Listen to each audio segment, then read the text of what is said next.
Mais les choses changent quand la CIA se rend compte que Hollywood présente systématiquement l'agence de façon négative. Ok. Soit ils sont présentés comme obsédés par les assassinats, soit comme échappant au contrôle du gouvernement, ou bien complètement inefficaces, des gros losers, quoi. Hmm. Donc dans les années 90, la CIA commence à travailler directement avec Hollywood. Ils créent carrément un poste de liaison avec Hollywood. Ils y mettent Chase Brandon, un cousin de l'acteur Tommy Lee Jones. Ok. Il a pour mission d'éduquer les réalisateurs sur le rôle de la CIA, de négocier des représentations positives de la CIA dans les scripts et d'aider les producteurs dans leurs recherches. Tu savais tout ça ou pas ? T'avais un peu une Non, idée j'avais de... pas, alors, pas autant en détail. Et j'avais entendu par moments.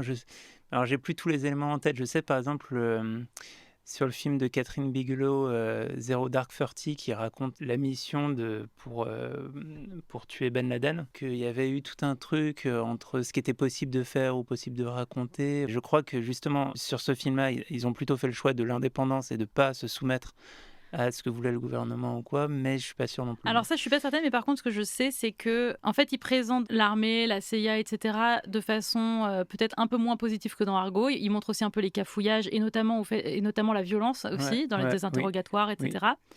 Mais quand même, en tout cas, c'est censé être quelque chose qui présente positivement l'action américaine.